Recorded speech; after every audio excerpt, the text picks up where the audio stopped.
Hey y'all, it's 11:24. Welcome back. Okay. So our next session is going to be the introduction to legal code, but I'd like to bounce it back to our IVP or internal vice president for a brief introduction of the session before we go ahead and get started.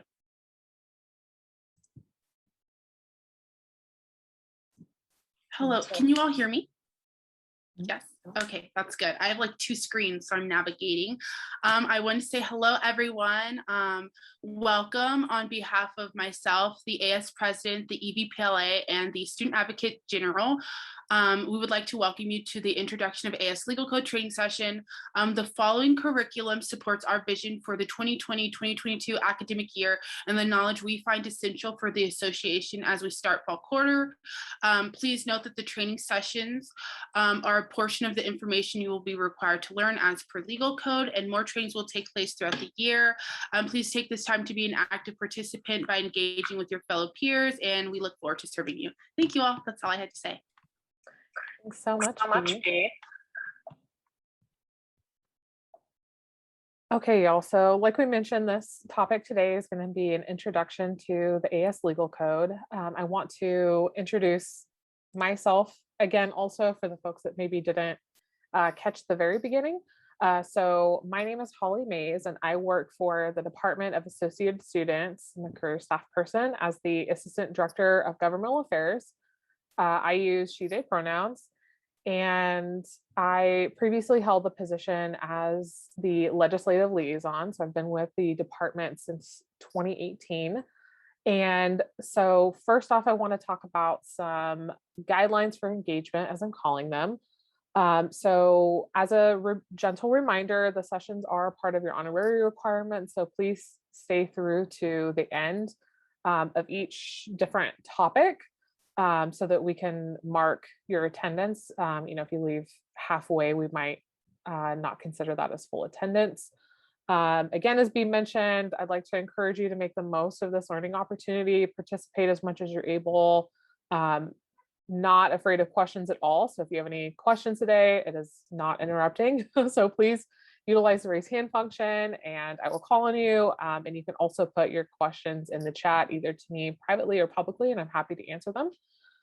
Also, while engaging in this topic, I just ask that you do so with respect and sensitivity for one another and for the topic at hand. And then I'm also going to invite us all to take care of ourselves during the session. Take a break if you need it.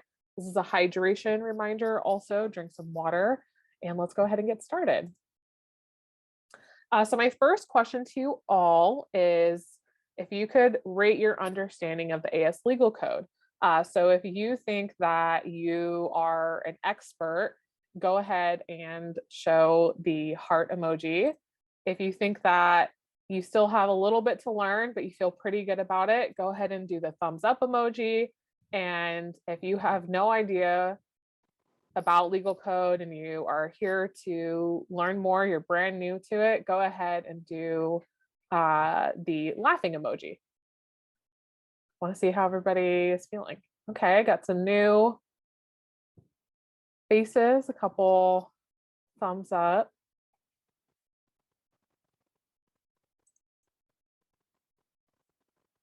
Awesome. Okay. So lots we can learn. Okay. Awesome. Okay, cool. And then I'm going to ask that same question at the end. So let's hope that as we move along, that there can be some more thumbs up and some more hearts in the reactions as we go along. Okay, so I first want to talk about what is legal code. Let me go back one more slide. So the AS Legal Code, if you remember just a few minutes ago, as we're going through the website and we were identifying the governing documents, as Maricela mentioned, the legal code is a part of those governing documents, which includes our financial policies and procedures. We can also include things like the sustainability policy, which is a little bit of a cheat because it's also a part of legal code. But the legal code are the governing policies and procedures, and it's the governing document of associated students. So if you've taken a poli-sci class and you're familiar with our Constitution and our Bill of Rights, similar idea in that those are governing documents. Also kind of like how civil code is the law, criminal code is a law, similar functions for associated students, but we're going to break down what exactly that means and why it's important to all of us, what our role is in all of it. So as Maricela mentioned, we are a part of a 501c3 nonprofit. So we need to have rules and guidelines for our membership, how we spend our money, what type of work we're doing. And we're also student run and student funded. And so the folks that participate in the association, as well as our career staff, we include ourselves in that, we take that obligation very seriously because this is your money. And so we want to follow policy and support you all in following that policy. And we all have an obligation to prevent what we call the proliferation of student fees. So that would mean spending recklessly, spending against policy, things like that. Also, why this is important to all of us is that the student body voted on the Constitution, and then as senators, you all are voted representatives, right? We kind of have a representative democracy kind of a structure. So students have voted for those representatives to write legislation on their behalf for issues and interests that are important to them. Students have also sponsored legislation. And so we all have a vested interest in this document, not only just because we are bound by the policies, as you can see the third point here, we have a vested interest in making sure that it's up to date, that it reflects the interests and the issues of the student body, and it accurately reflects the work that we're doing and all of those things. I think I went too fast. Now I went back again. It's fine. We're just rolling with it today. Okay. So actually gonna skip these two slides and then come back to them. So my next question, you all can feel free to answer in the chat or you can unmute yourself. I want to know if anybody knows, and Tyler, I see you're here, so please don't answer. What are the 3 sections of the AS Legal Code? I want to see if anyone can answer for me.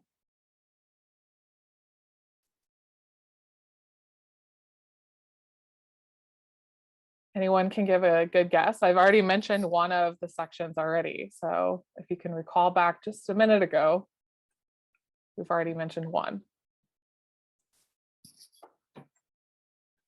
Might have to let Tyler answer and save the day for us. Okay, not hearing or seeing anybody. So I'll just go ahead and give away the answer. So for those of you that didn't know, the AS Legal Code contains 3 sections. That is the Constitution, the bylaws, and the standing policies and procedures. And they all mean different things. Let's see. So I want to talk a little bit before I get into the different sections about how to use legal code. And the first point we're going to cover next, and that's understanding the 3 different sections. Next, we're going to talk about how to understand and use the table of contents for easy searching. And then we're also going to talk about what we call the precedence of each document. And I'll explain that a little bit more as we go through. I think that maybe my slides are out of order. That's fine. Okay, so we're going to talk about the first section, which is the Constitution. So like I mentioned, we're going to talk about precedents a little bit more, but I just want to mention now the Constitution has what we consider ultimate precedence. So this means that if there's any contradiction which arises between these documents, that's a quote from legal code, the work contained therein shall be decided in favor of the document higher in rank order. So that means if the Constitution says one thing and the bylaws say another, the way that it's interpreted will generally be in favor of the Constitution. So where you're going to find here in the Constitution, some of the key topics, this is where you're going to find the Student Bill of Rights. This is where you're going to find that language that I just quoted about the precedents of the Constitution. Also there, you're going to find out about student fees.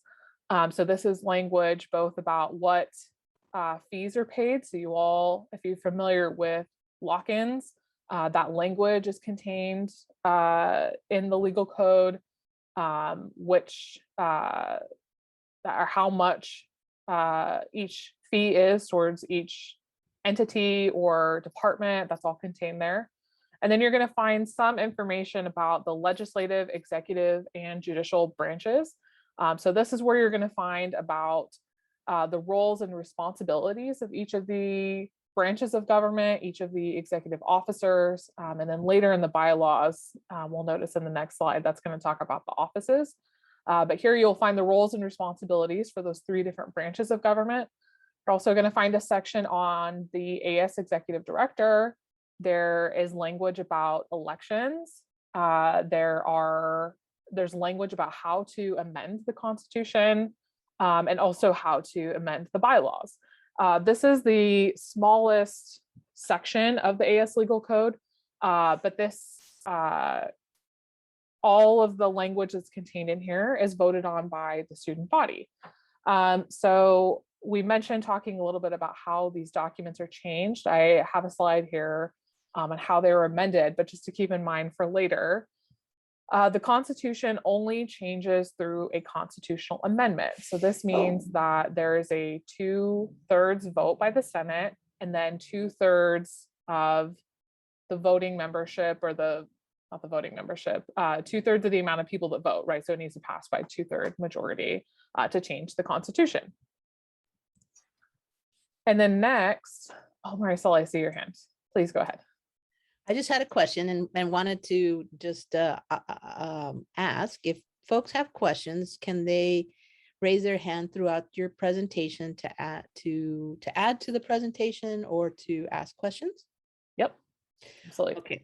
Well, my question is, what does precedence mean in this context? Yes. So precedence means that, like, essentially which document has the higher power. I don't know if you maybe have a better philosophical definition for that, but the way that I understand it and the way that I explain it, because that's just how my brain works for maybe other folks that understand this as well, is you think like which has, exactly as I mentioned, the like highest power, right? So when we think about the difference between like the US Constitution and then maybe like you have a roommate agreement, right? The way that issues are resolved between those different areas is different, right? So violating the US Constitution may not be a part of your roommate agreement. And so you can think about our Constitution, our bylaws, and our standing policies. The Constitution is going to outline different, gosh, I don't know how loud that is for you all, but that is super loud for me. So yeah, the bylaws is going to outline the roles and responsibilities of different entities and the membership, and the Constitution has a different role. Right. I don't know if that's helpful or if you want to add anything to that. That is helpful. That is helpful. I think the only thing I would add is that while the individual in your example has agency in both cases, both as a roommate and as a member of the country governed by a particular constitution, they may or may not have that agency at the same time, and or some of it may be a represented authority or agency. And I see a question for you in the chat, in the grouping. Do you want to take another question right now? Sure. Is your name Joser? Is that how you pronounce it? You can go ahead whenever you're ready.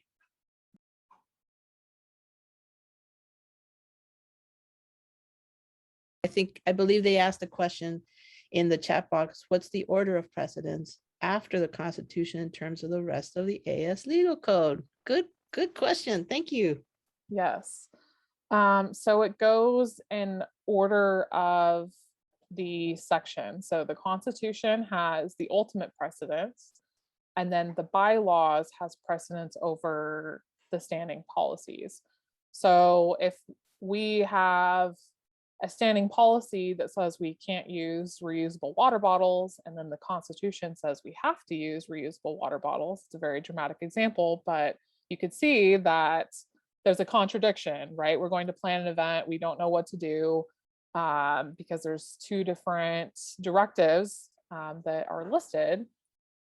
Because in this example, the Constitution says that we have to use reusable water bottles, that would be the direction that we would go. That's how we would interpret it. That's what precedence means.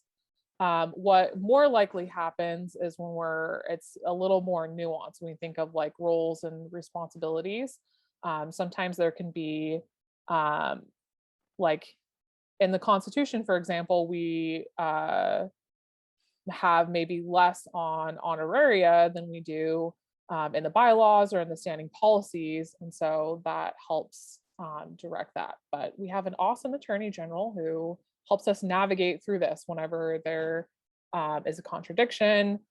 We also have a third branch of our government, the Judicial Council, so they can help navigate more if there's a dispute of legal code, but they can be helpful to us in that area as well. Yeah. Thank you, Holly. Yes, of course. Yes, go ahead. Okay, so in the bylaws, which is the next section of the AS legal code, this primarily the way that I consider it is it outlines the roles and responsibilities of our BCUs. This is kind of, even though the standing policies has the word policy in it, I view the bylaws as kind of the way that we kind of provide some of the structure to the organization, right? So this outlines our membership. This, like I mentioned, talks about the executive offices. All of our boards, commissions, and units, they have their bylaws contained in the larger bylaws. So there is where you can find like the mission statement, who is in what BCU, right? Like the title of their position, your roles and responsibilities, particularly if you're starting a new position. I also advise folks when they're going to interview for a position to take a look at what's written in legal code, because that kind of can look like a mini job description. So you see if you're like a marketing and media coordinator for a BCU, you can see, okay, I'm going to be responsible for updating the website, for the social media, preparing outreach flyers and other materials. So you can kind of see what's going to fit within your skill set, maybe some things that you want to learn. And then also if you're wanting to like join another group, maybe like social media and marketing is something that is really exciting to you, but you also love environmental programs. Maybe you're a pre-law student and like to do more of that, and you want to do like marketing within elections, the elections board or something like that. So reading over the roles and responsibilities in the positions can be really helpful. And also for BCUs, as you get ready to start your year, one of the things I also recommend is just reading through that to make sure, does this accurately reflect the work that you're doing? As needs change, as we add more people to our boards, work expands, budgeting can expand or contract. So that you can see, what is written accurately reflecting what we're doing, so that we can make sure that we're paying the right folks to do the work, and that everybody has an understanding of what the roles and responsibilities are. So highly recommend everyone take a look at that. The bylaws is the largest section of the legal code. So you can see here in my list, this also has a deeper outline of the executive branch as well as the legislative and judicial branches. This is also the legal code on the Attorney General and their office, the Office of the Controller, COC, which is the Committee on Committees. I mentioned the boards, commissions, and units. This also mentions AS Assembly, the AS Fellowship Program, the Academic Senate and Administrative Advisory Committee. This also talks about stipends and honoraria, elections regulations, and our department in Isla Vista. So this can include, the Pardall Center Governance Board, language about the Pardall Center itself, UCIB. All of that is contained there. And so as you can see, that analogy of kind of like the structure of the organization shows my internet is unstable. If you can't hear me at any point, flag me. So this kind of provides some of that structure to our organization. You can think about the Constitution kind of like our guiding principles in a way. Our mission statement is there, but the bylaws kind of provides a little bit more of that structure. And then the standing policies, the way that I think about it is kind of like how we conduct our business, right? So some of the key topics here in the standing policies you can see are our meeting and minute procedures. So this provides some guidance about how our meetings go and how we take minutes. This also, you can see here the policies and procedures of the Pardall Center. We have a travel code of conduct. Just a lot of other like processes and procedures are contained here in the standing policies. And I'm going to invite some other folks to speak as well, because they can provide some more updates into insight about the work that students have been doing to update this section of the legal code, because we're always working to expand this. Okay, so next I want to talk a little bit about who writes legal code and how it can be changed. And so I know I say we a lot, but I want to flesh out a little bit more about the roles and responsibilities of all of us as it pertains to the legal code. So who writes the legal code? The answer to that question is that it is our senators that are currently serving their term on the AS Senate. And so they are elected on behalf of the student body to serve on the Senate. We'll also learn a little bit more about their representative responsibilities when we talk about Senate liaison positions. But for now, we can talk just about their role as a legislator, right? So as a part of the legislative branch, the Senate itself has the role and responsibility to review, edit, and update the legal code. So they will write both bills and resolutions, and they will take a vote on those bills and resolutions, and that will be amended into the AS legal code.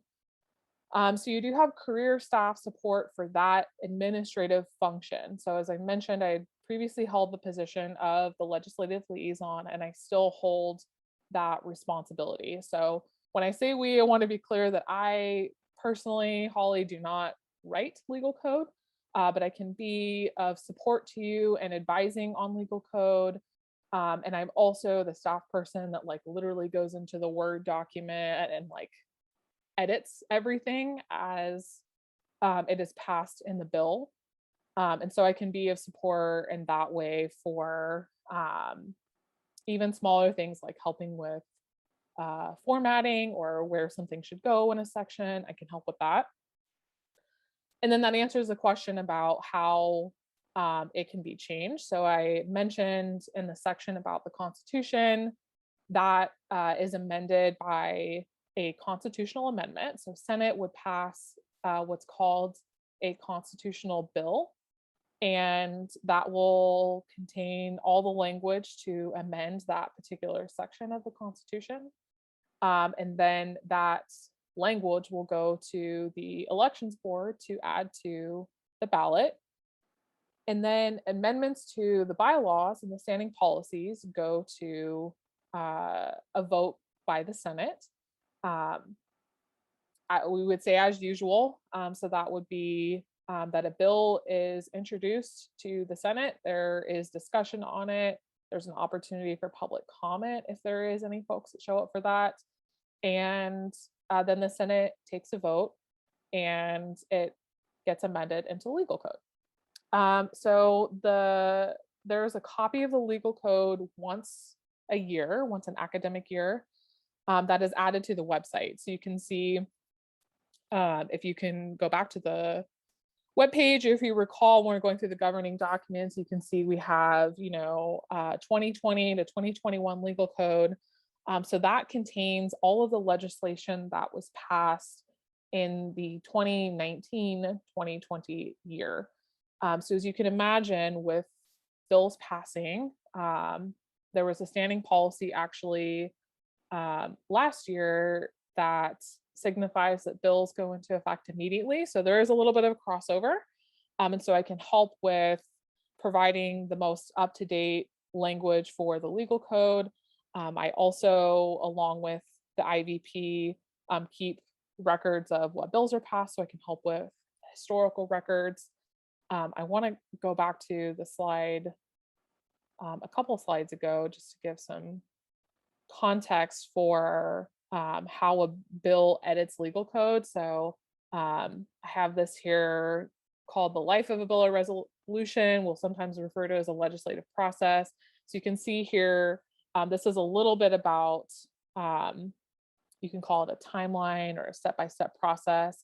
And so for senators, when we talk about the creation of this bill or resolution, right, that's these first couple of steps, right? So we ask senators to plan out their vision. So this could look like identifying what section of the legal code they want to amend, considering who they want to work with, what topics they want to address.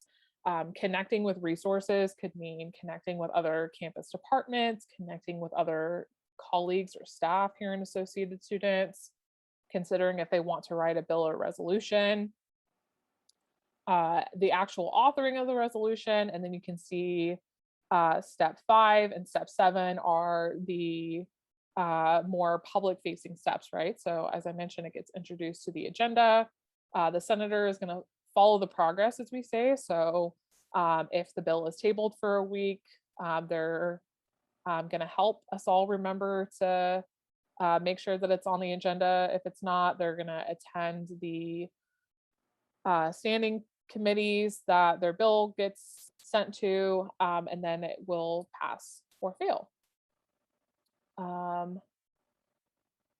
Let's see. I'm going to stop my screen share really quickly because I want to show you the PDF of the legal code, so that we can talk a little bit about how to use the table of contents, what the document itself actually looks like. So if you just give me another few minutes, I thought I had it open, but I have some slow connection. While this is loading, does anybody have any questions? Does this make sense? If you're following me, can I get some reaction? If it sounds okay, can I get a thumbs up? If you're confused, can you let me know so I can explain something else? Okay, see a couple of thumbs up. Thank you. Okay. All right. Just want to make sure that it's making sense, all of our. Holly? Yes. Holly? Yes. Hi, it's Hi. me again. Hello. And there is a question in the chat box. Can you repeat where exactly the bill or resolution is submitted to after writing it? Good question. Thank you. Yes. So that bill will be submitted to the internal vice president. And so that is B. Schaefer. And so her and her office will have their own process for how those bills get submitted to her. But generally, senators will just email Bee. If you have any other questions about the agenda, feel free to reach out to her as well. Sorry to put you on the spot there, Bee. But that's how they get submitted. And then Maricela, if you want to go ahead.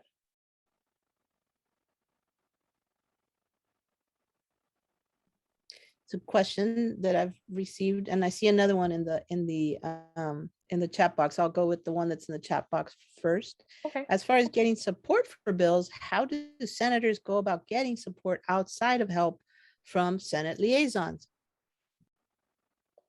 Yeah, so senators can get help from our staff. So you have a governmental affairs team, which includes myself and Maricela. There are two other career staff members, Tim and Leah, which you can find their information on the website, or I can connect you, but we can help there. If you're meaning how do like students get support for bills, you can absolutely, as you mentioned, reach out to your Senate liaison. One of the other things that I recommend is to come speak at Senate during public forum. Not to speak for the senators, but at least from what I've heard, they love to hear feedback from students about what issues that they are being challenged with. And so you can come speak at Senate and ask directly for the support of the Senate. But because the senators are the ones that author the bill, really connecting with one of them is going to be the most helpful for you as a student to get support for a bill, as they're your representative for guiding you through the legislative process. But senators can get support from our staff as far as like writing the bill, and then the Office of the Internal Vice President can help you with that as well. So there was an additional request in the chat requesting or stating, can you display the slide that has the flow chart for this process again, please? And I was only going to add to your prior set of questions or responses, Holly, to actually add that there can be student sponsors that are not senators to legislation. However, the introduction of those pieces of legislation would, as you were describing, go through, of course, your internal vice president and an author and a second for that piece of legislation. Does that make sense? Is that true, Holly? Yep. Thank you for adding that. I forgot about that as well. No worries. That can also be very supportive of a piece of legislation, and sometimes in reaction to a request from the student body. And I see B's hand is up. Hi, everyone. I also just really quickly wanted to add that if a senator is writing legislation on a specific entity or topic, I implore my senators to reach out to those entities, and it's their responsibility to do that. So if a senator, for example, is writing about a BCU, it should not occur where the senator writes a bill without the consent of the BCU, and this could apply for any matter. So you should always be kept in the loop in totality if it's written in legal code that I set. So you should always, the entity should always have should always participate with the legal code and be included, because that's showing that senators are actually taking into account the whereas clause is needed to promote the resolution. It's just thorough. It's a thorough resolution or bill. So yeah, thank you. Yeah, absolutely. Collaboration with I don't see any other questions, and I see the flow chart you were sharing, Holly. Yeah, okay. Great. So I'm going to go ahead and You may be share. frozen, Holly. Yeah, can you all hear me or no?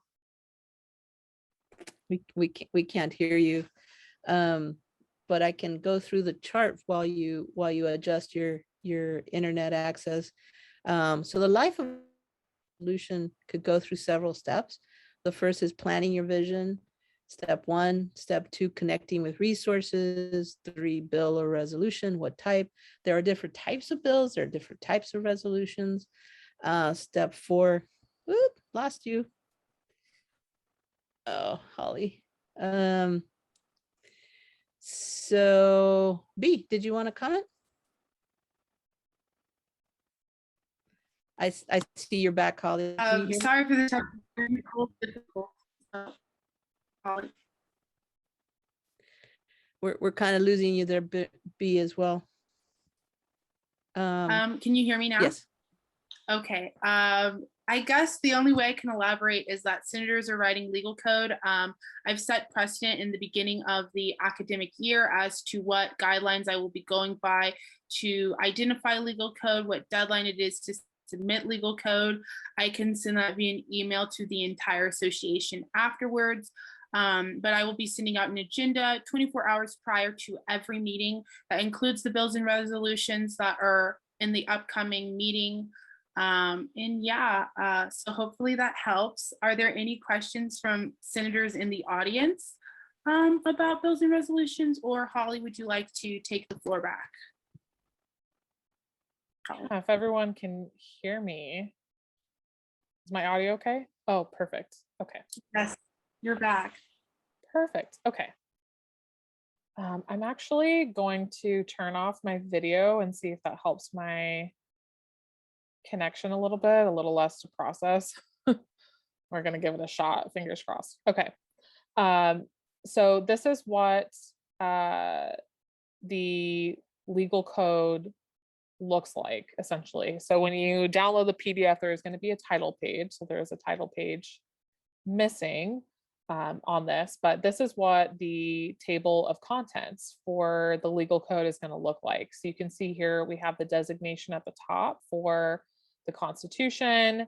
If you scroll through, you can see, actually, you know what, this is the copy where I'm missing the header. So I lied just a bit.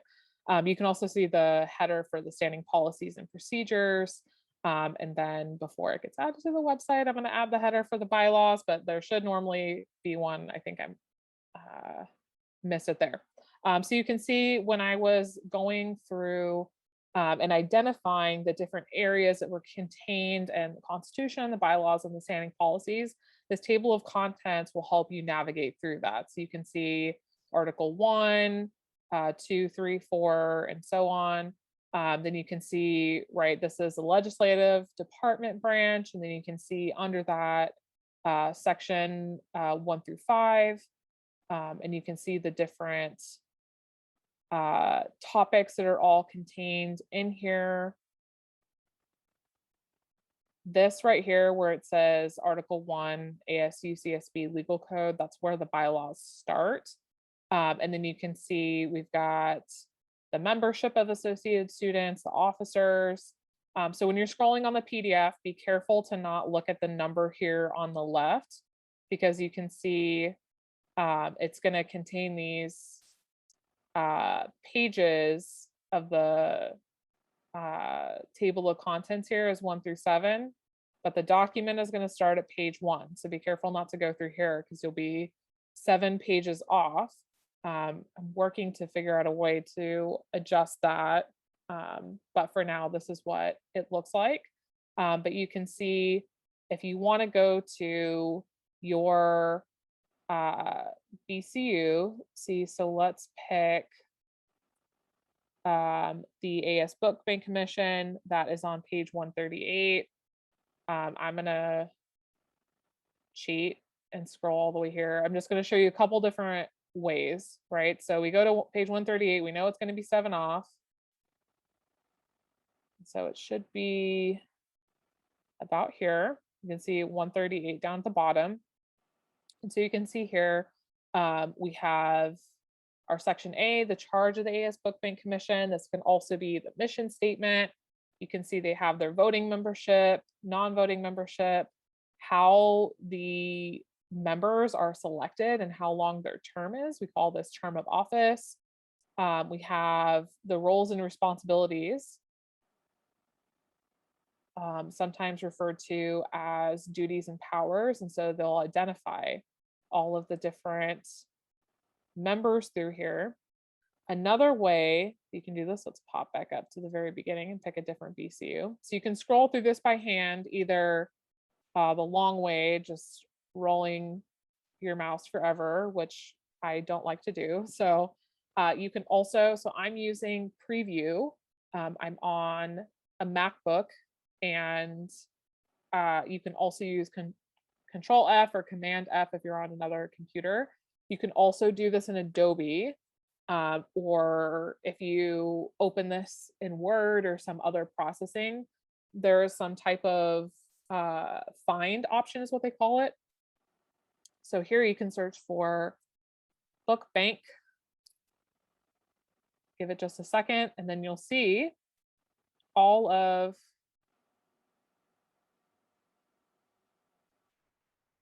I don't know why I didn't highlight that. I must have missed a space, but you can see it gets you to where you want to go a little bit faster. So you can see all the language that highlights book bank. This is a trickier one because the word book is contained a lot, but that'll help you get there faster as well. You can also search for something like honoraria. So you can see there's something here on page 18. You can tab down, and this will be on conditions for receiving honoraria. And you see payment, request, appeal, retroactive, all of that. So that's another way that you can search through, is using that Command F option. What I like to do when I have a hard copy of the legal code is get different post-its or tabs, or you can even fold over the right corner of the pages. So as you're scrolling through the hard book, you can kind of see what pages are highlighted there. And so, yeah, I'm going to stop my screen share. So hopefully my internet is sounding okay. I want to open the floor for any questions, or if there's any folks that are here that want to add anything. Like I said, I think Tyler is still here. I know Surya, you wanted to add a couple of comments. B, if you want to add, we'll go ahead and open up the floor for anybody that wants to ask any questions or share.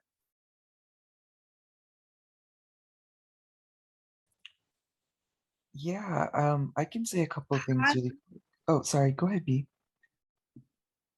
No, thank you, Sue. I was just about to introduce you to speak, you and Dylan. Thank you. You can go first. Thank you. Yeah, so I was a senator last year, so I'm just gonna preface by saying that legal code is super important, but it's also very long. So it is, however, pretty worthwhile to skim over. So from personal experience, senators and AS members who are well-versed in legal code are often able to achieve their goals at a faster rate, and the goals they had set out to, they're able to achieve a lot more, and that's not a coincidence. And that's because legal code actively describes procedures that are set in stone for like specific situations. So familiarity with those respective procedures is kind of crucial to understanding the limitations of what can and can't be done. And even if you're not necessarily involved in like writing legal code, it's still important that you kind of know the ins and outs of it. And if that's something that's really interesting to you, if you're interested in helping make changes to legal code and you notice things that can be improved, there's a committee called the Internal Affairs Committee that does like kind of take on making changes to legal code. In fact, in the spring quarter, one of their main projects was kind of like revising legal code with regards to like seeing what was like outdated, and that's something that hopefully can be done this year. But if that's something you're really interested in, like IAC has like weekly meetings. But yeah, that's everything that I have. Thank you.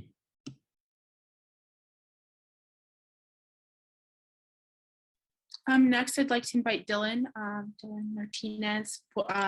He was the former first pro temp of the 71st Senate. So Dylan, are you in the audience? And would you like to speak? Yeah, how's it going, y'all? I don't have too much to add to what Surya said. Legal code is definitely super long. I never read the whole thing cover to cover, but I definitely became very familiar with large chunks of it. And usually for your work, I think that's probably appropriate. There's huge swaths of legal code that you will never really touch, but there's also huge chunks of it that you definitely should read. The Constitution, obviously, give that a good read. And also, if you have any questions, you have a ton of resources that you can reach out to within AS.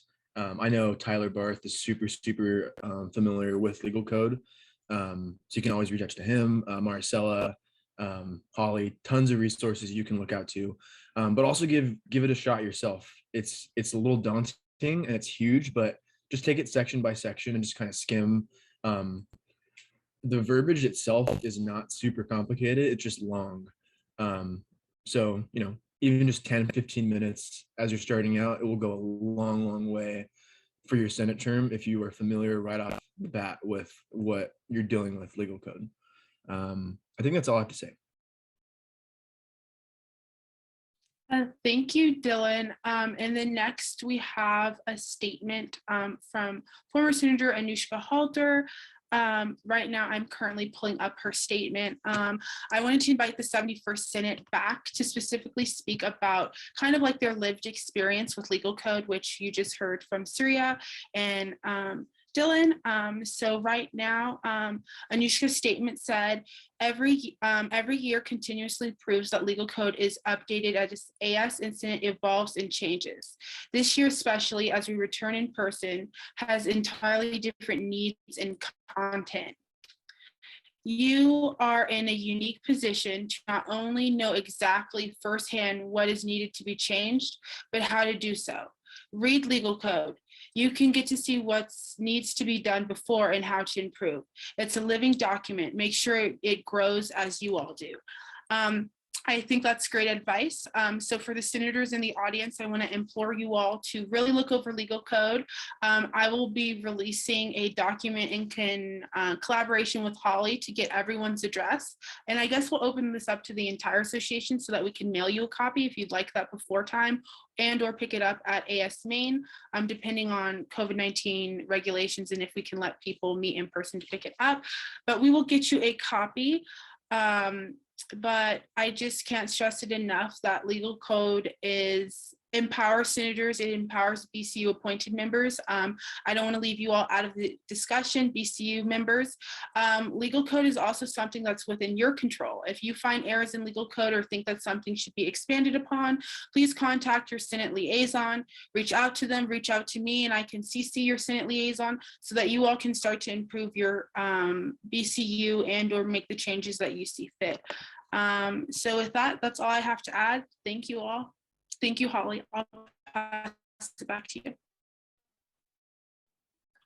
Yeah, thanks, y'all. And thanks, B. I wanted to just support and elaborate more on that point that you're making about really everyone being impacted by the AS legal code. And I know that as senators, you might feel a different level of responsibility and engagement to the AS legal code, but as members, we all have a part in what is contained there and what's written. And so even for BCU members who don't have the written responsibility of legislation the way that senators do, the governing documents reflect and represent you as well. And there is so much helpful information in there for everyone. Like I mentioned, honoraria impacts everyone in the association. Things like our code of conduct. If you recall, well, at least the senators do, but we're all a part of the culture of Associated Students and the inner workings of it all.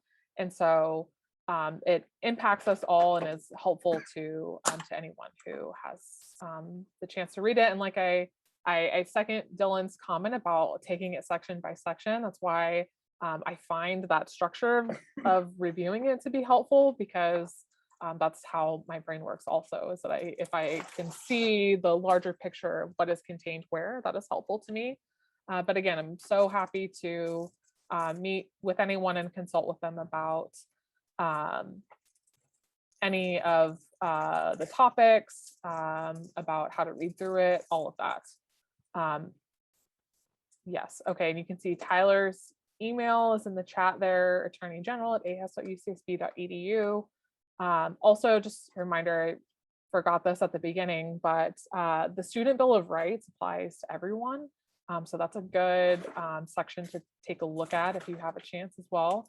I think it's called the Bill of Rights and Responsibilities. So take a look at that. If there are any questions, I can answer those now. If not, I propose that we take an early lunch and we will resume back for our next session at 1 p.m.